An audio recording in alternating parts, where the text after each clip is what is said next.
আমি এখন মাননীয় সদস্য অ্যারোমা দত্ত, মহিলা আসন 40কে তার বক্তব্য রাখার আহ্বান জানাচ্ছি। আপনার সময় 5 মিনিট।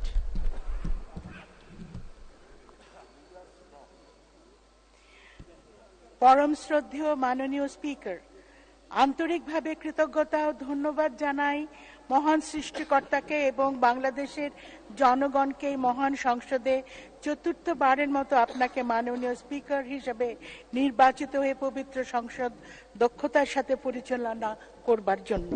আপনাকে বিশেষভাবে আরও কৃতজ্ঞতা জানাই বাংলাদেশ জাতীয় সংসদে মুজিব ও স্বাধীনতা নামক একটি ঐতিহাসিক, অবিস্মরণীয় ও বিরল জাদুঘরটি সৃষ্টি করে দেবার জন্য। 2024-25 অর্থ বছরের বাজেট সুখী, সমৃদ্ধ, উন্নত, স্মার্ট বাংলাদেশ বিনির্মাণে অঙ্গীকারের উপরে আমাকে বক্তব্য রাখার জন্য আপনাকে জানাই কৃতজ্ঞতা। আমি সর্বতভাবে মহান করুণাময়ের কাছে প্রার্থনা করি দেশ বরেণ্য গণতন্ত্রের মানসকন্যা দেশরত্ন মাননীয় প্রধানমন্ত্রী শেখ হাসিনার জন্য, যিনি পঞ্চমবারের মতো নির্বাচিত হয়ে টানা 20 বছর ধরে জনগণের সেবায় সগৌরবে সরকার গঠন করে সুদক্ষভাবে দেশ পরিচালনা করে যাচ্ছেন, জাতির পিতার স্বপ্নের সোনার বাংলা গড়ার প্রত্যয় ডিজিটাল স্মার্ট বাংলাদেশ বাস্তবায়নের লক্ষ্যে। আমি অন্তরের অন্তঃস্থল থেকে কৃতজ্ঞতা ও ধন্যবাদ জানাই আমার পরম শ্রদ্ধেয় গণতন্ত্র মানসকন্যা মাননীয় প্রধানমন্ত্রী শেখ হাসিনাকে, যিনি আমাকে এই মহান দ্বাদশ সংসদে দ্বিতীয়বারের মতো সংসদ সদস্য হিসেবে মনোনীত করেছেন জনমানুষের সেবা করার জন্য।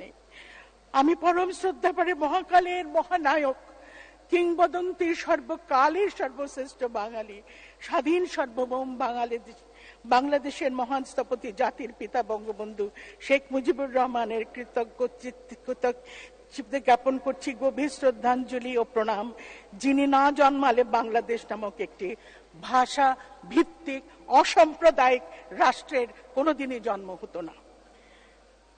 আমি সশ্রদ্ধ চিত্তে গভীর শ্রদ্ধায় প্রণাম জানাই মহিষী নারী বঙ্গমাতা শেখ ফজিলাতুন্নেসা মুজিবকে। আমি করুণাময়ের কাছে আত্মার শান্তি কামনা করি সকল শহীদদের জন্য, যারা 15ই আগস্ট জীবন দান করে গেছেন।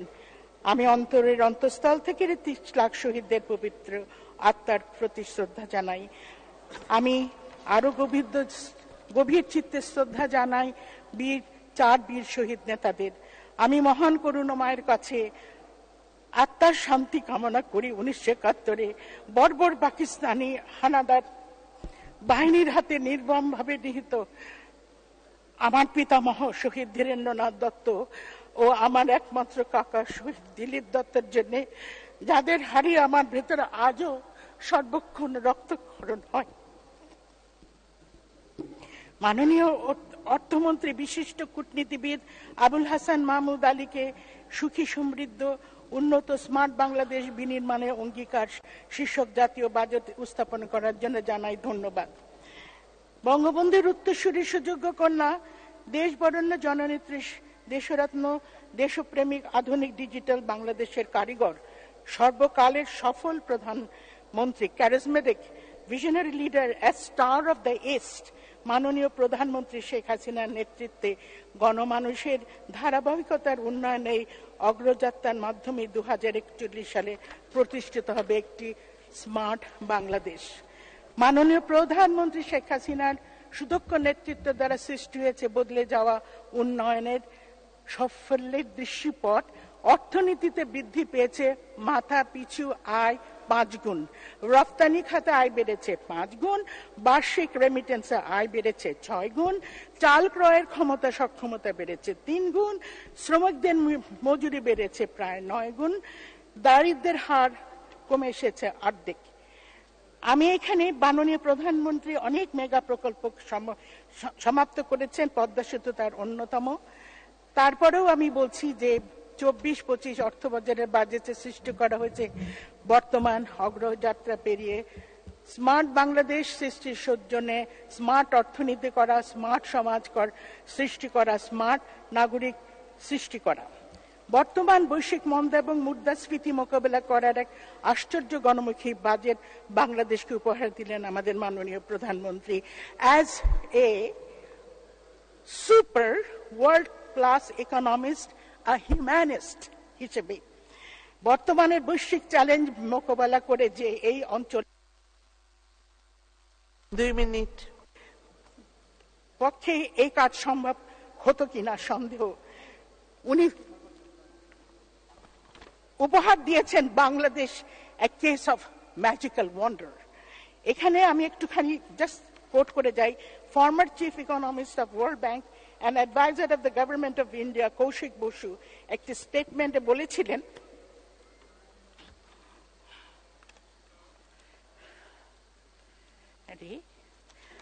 a critical political factor underpins Bangladesh economic success. Bangladesh growth model is inclusive, focused on trickle down and driven by grassroots level human development in areas like education, health and women empowerment. Arvind Subramaniam, senior fellow আপনার Center of Global Development, উনি বলে গেছেন যে Bangladesh has an inspiring story of reducing poverty and advancing development. The country has reduced poverty by half in last decade, and it lifted more than 25 million out of poverty. The country's economy remained robust and resilient. আমি এখানে just একটু এইটুকুন আমাকে একটু সময় দেন যে interestingly IMF, ADB and World Bank তাদের এত কিছুর পরেও তারা কিন্তু স্বীকার করছে, IMF বলছে বাংলাদেশ অর্থনীতির জিডিপি প্রবৃদ্ধির হার 2025 সালে 6 থেকে 6% বাড়বে। এডিবি বলছে বাংলাদেশের জিডিপি প্রবৃদ্ধি 2024 সাল থেকে আপনার 6.6% বাড়বে। ওয়ার্ল্ড ব্যাংক বলে যাচ্ছে, ওয়ার্ল্ড ব্যাংক তো তার সাস্টেনেবিলিটির কথা বলে যাচ্ছে যে বিশেষ করে বিশ্ব ব্যাংকের অর্থ বছরে 5.7% বৃদ্ধি পাবে। আমি জাস্ট একটু মিনিট সময় নেব, একটা মিনিট আমাকে প্রার্থনা বলুন, 5 মিনিট বলুন। আমার কিছু প্রস্তাবনা আছে মাননীয় প্রধানমন্ত্রীর কাছে, বিশেষ করে তরুণ প্রজন্ম রেমিটেন্স যোদ্ধাদের বিবেচনা মাথায় রেখে। ডেমোগ্রাফিক ডিভিডেন্ডের বিষয়টি মাথায় রেখে আমাদের তরুণ প্রজন্মের ভবিষ্যতের জন্য জাতীয় বাজেট 2024 ও 25-এর আরো কিছু পদক্ষেপ নেওয়া বিশেষভাবে প্রয়োজন। আমাদের রেমিটেন্স যোদ্ধাদের জীবন সহজ করা এবং দুর্গতি থেকে বাঁচানোর, কারণ ওনারা 11.14 of GDP and 6 times of overseas development as ODA and 12 times foreign direct investment FDI flow করেন বাংলাদেশে। ওনাদের কষ্ট লাঘব এবং জীবন রক্ষার্থে রেমিটেন্স যোদ্ধাদের অভিবাসন খরচ কমানো এবং ভিসা ট্রেডিং বন্ধ করা বিশেষভাবে প্রয়োজন।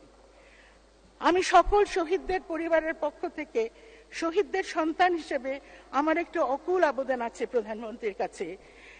মাননীয় প্রধানমন্ত্রী তিনি যেন 71-এর শহীদ পরিবারদের জন্য একটি ফাউন্ডেশন তৈরি করে দিয়ে যান।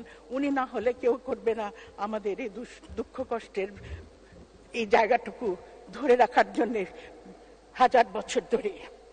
এখানে স্মার্ট পরিবহন ব্যবস্থা বাস্তবায়নে সহায়তা করবে, দীর্ঘ যানজট কারণে যাত্রীদের ভোগান্তি লাঘবের জন্য ট্রাফিক সিস্টেমটা সুশাসন নিশ্চিত করতে হবে। আমি তিতাস গোমতীর কন্যা হিসেবে আমার এলাকার জন্য আরেকটি আবেদন রাখছি। গোমতী এবং তিতাস নদীকে ড্রেজিং করে আওতায় নদীগুলোর নব্যতা ফিরিয়ে আনা এবং ব্যবসা বাণিজ্য চালু করা। কুমিল্লা, নোয়াখালী, ফেনী, ব্রাহ্মণবাড়িয়া, কিশোরগঞ্জ, সিলেটকে যে অন্তর্ভুক্ত করা এবং ত্রিপুরা রাজ্যের সাথে নৌ বাণিজ্য ব্যবস্থাপনা স্থাপন করে সাহায্য করা। ডেল্টা প্ল্যান এবং ক্লাইমেট চেঞ্জ অ্যাকশন প্ল্যান যে এসডিজি গোল 13-এর আওতায় জাতীয়ভাবে গুরুত্ব দিয়ে কাজ করা। সুন্দরবন ম্যানগ্রোভ ফরেস্ট সংরক্ষণের জন্য বিশেষ পদক্ষেপ নেওয়া অতি জরুরি হয়ে পড়েছে, এটার ব্যবস্থা করা। মাননীয় প্রধানমন্ত্রী, আপনি দুর্নীতির বিরুদ্ধে জিরো টলারেন্স নীতি অবলম্বন করে আসছেন লৌহ মানবীর মতন, এবং জাতির পিতা বঙ্গবন্ধু শেখ মুজিবুর রহমানের নীতি, বিশ্বাস ও আদেশ অনুসরণে ওনার রক্তের উপর দিয়ে এবং আরো 30 লাখ শহীদের রক্তের বিনিময়ে আজকে দুঃখের সাথে আপনার কাছে অনুরোধ করছি, কতিপয় সুবিধাবাদী মানুষ দুর্নীতি করে দেশের ভাবমূর্তি ক্ষুণ্ণ করছে, যাদের দৃষ্টান্তমূলক শাস্তির আওতায় আনা প্রয়োজন। জাতির পিতা বঙ্গবন্ধু বলে গিয়েছিলেন এবং সে কথা আমার মনে আছে, আমি সে সময় মানে কানে এখনো বাজে। উনি বলেছেন আমার কৃষক দুর্নীতি করে না, আমার মজদুর দুর্নীতি করে না, দুর্নীতি করে আমাদের শিক্ষিত সমাজ।